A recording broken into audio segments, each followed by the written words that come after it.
Well, that final verse has exactly the right idea, doesn't it? As we'll see in our third little talk in a few moments. Come those with full or empty hands, find the riches of his grace. Well, that's spot on, and we'll see that in a few minutes' time. Now, you remember that Paul is wanting to encourage the Philippians towards reckless generosity in gospel partnership. A peculiarity of this passage is that he's not asking for the money for himself. He specifically says, I am amply supplied. His interest isn't in his own needs at all. As we saw last week, in fact, Paul is content even when he has nothing. So what is his purpose here?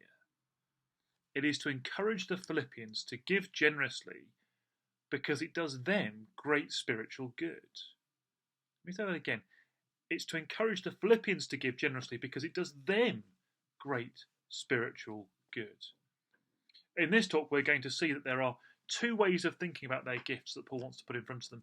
Both are about their relationship with God rather than their relationship with Paul. And both perspectives force the Philippians to decide whether they're more interested in the spiritual benefits or of worldly gain that comes from the money. So first, then, sacrificial gospel partnership is an investment in eternity, verse 17. The investment language is there in the word credit. What I desire is that more be credited to your account. This language comes straight out of the financial markets. You make an investment and you earn interest, and that interest is credited to your account. That's your gain, that's your benefit. But the account here is a spiritual account kept for us in heaven. The idea is similar to one that Jesus uses in the Sermon on the Mount when he says, do not store up for yourselves treasures on earth where moth and vermin destroy and thieves break in and steal, but store up for yourselves treasures in heaven where moths and vermin do not destroy and where thieves do not break in and steal. You can keep the money for yourself, says Paul.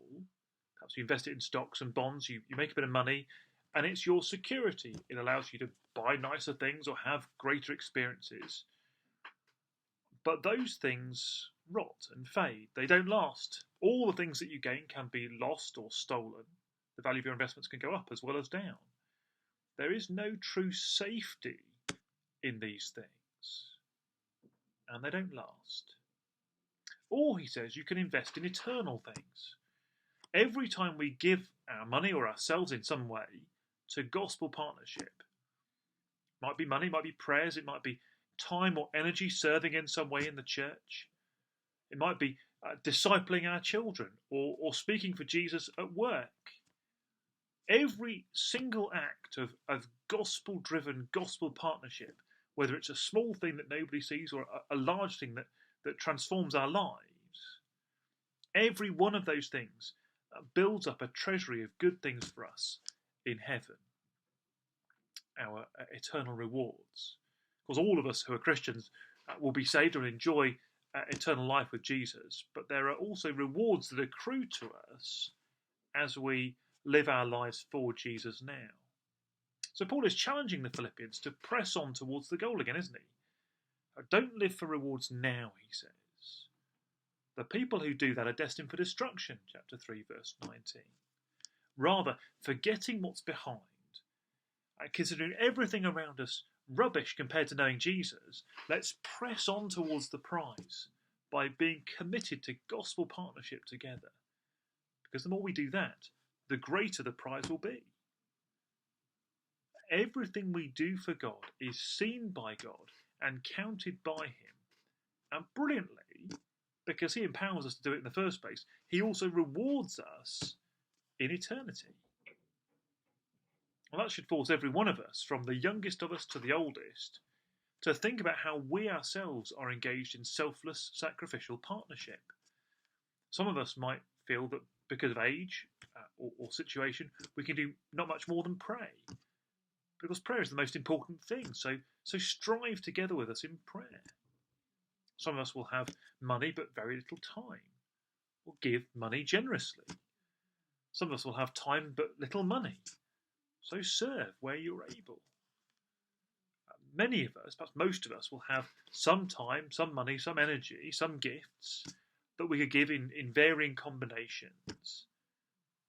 And we all should give sacrificially of ourselves. There are so many ways that we can serve. And Jane will have sent out an email this week that you would have seen if you're on the electoral roll and you get the emails every week with a list of particular ways of serving that we're desperate for people to put their hand up for. Might you be able to do one or more of those things? But Paul would motivate us not by begging for our service, and I don't want to beg you either, but by encouraging us to invest this life in eternity. That's the first thing, but there's more to be said, isn't there? 4 things, remember, that Paul wants to tell us. The second thing he wants to say is that sacrificial gospel partnership is also pleasing to God. Verse 18. Here the image shifts from the business arena to the temple. Verse 18, the gifts you sent are a fragrant offering, an acceptable sacrifice, pleasing to God. Now that language might be familiar to us if you've been around church for a while. You remember our previous sermon series in Romans, chapter 12, verse 1, where Paul says this very familiar phrase. Therefore I urge you, brothers and sisters, in view of God's mercy, to offer your bodies as a living sacrifice, holy and pleasing to God. This is temple language, isn't it? It's the aroma of the sacrifice rising up to God and being pleasing to Him. Why is it pleasing? Because it rises up from their obedience to Him. It arises out of faith. But this is not language from the church building. In Paul's understanding, the people of God are the temple, made of living stones, Ephesians chapter 2, in which God dwells by His Spirit. So wherever we are, whatever we do, if it is done for God in sweaty, striving gospel partnership, then it is a sacrifice to God and pleasing to Him. And Paul's point here in Philippians is that their generous gifts, which were sent to him as part of their gospel partnership, are in fact primarily offered to God. Because they might not have thought about it like that. Perhaps you haven't done when you've written a cheque or signed a standing order form for church, or when you've served on the welcome team or the coffee rota. You weren't thinking this is being done for God. You were just doing it out of your gospel-heartedness. But Paul is telling them and us now that that is what we're doing.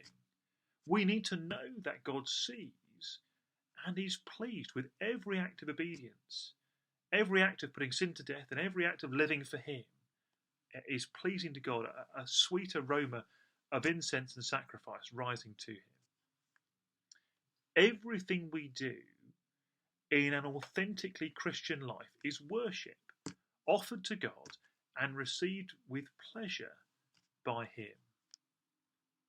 So when we give of ourselves to God, we're letting go of the world, aren't we, in order to invest in eternity. It's an act of pressing on towards the goal for the promise God has made. And it comes from faith. It comes from a deep and abiding trust that it's going to be worth it. And because it takes God at His word and acts on that, it is pleasing to God. So Paul has addressed the first of our problems this morning, hasn't he? He's addressed what we're living for, this world or the next. In our final part of the talk this morning, we'll be addressing the security that we get from our money. But first we're going to sing When I Survey, a great old hymn that reminds us that God is utterly committed to us.